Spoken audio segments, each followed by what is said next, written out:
To be clear, I'm not claiming that these games were a direct inspiration for the game.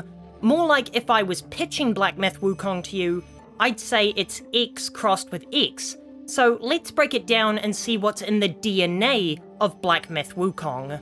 First up, one of the things that makes Black Myth's combat so exciting is the transformations into alternate forms, which gives you invincibility for a few seconds while you endlessly pile on the damage.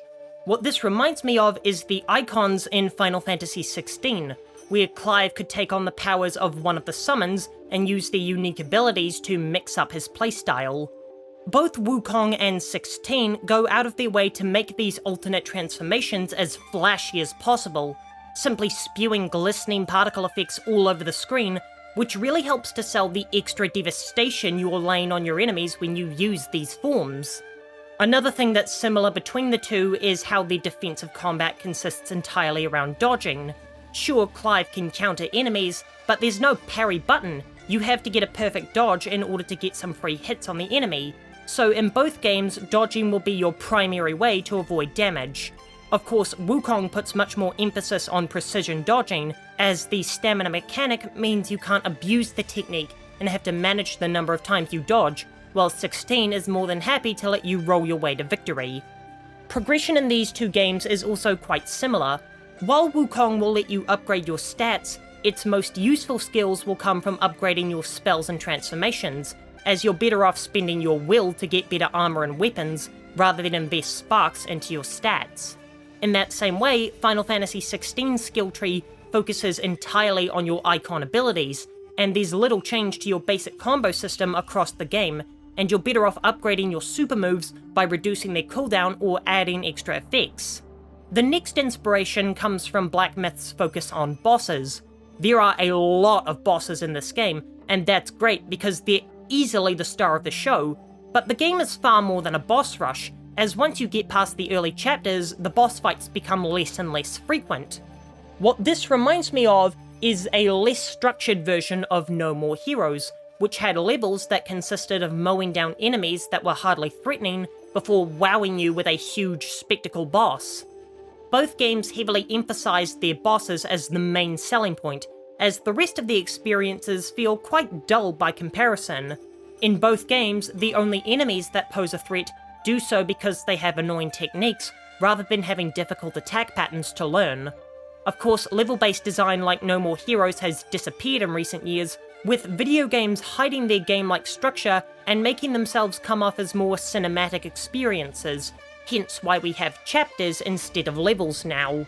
This more natural design means that Black Myth doesn't maintain a rhythm of bosses, with them being far more front-loaded at the start of the game, though that may be because of how exceedingly linear Chapter 1 is compared to the rest of the game. Black Myth also has more bosses in just one game than No More Heroes has had in 3 installments, which can lead to some less than stellar boss fights due to the sheer amount of them. In No More Heroes, you are nearly guaranteed an awesome battle at the end of a mission. With Black Myth, you'll still find more good bosses than bad bosses, but there are certainly some duds, especially in the final chapter. Finally, we have the new God of War games. The obvious parallel here is the reverence both games show to their respective mythologies. The concepts are also quite similar, as both involve sullen figures traversing their fantasy realm and facing off against iconic figures from their mythologies. These games are also more darker and grittier takes on their source material, delving deeper into the psychology of characters that were meant to be nothing more than heroes in an ancient story. They both use the lens of modern storytelling to figure out how these legends would affect these characters as if they were real-world people. Both Zhu Bajie and Thor are much more broken figures in these games, a vast departure from their heroic happy-go-lucky selves in their original texts, with both being jaded by the effect the ending of their stories would have on them. This humanizes the characters beyond the unrelatable but admirable characters they originally were. Finally, I found that the Destined One's staff and Kratos' Leviathan axe almost have the exact same light attack combo, a flurry of strikes followed by a final heavy spin that breaks the guard of most enemies.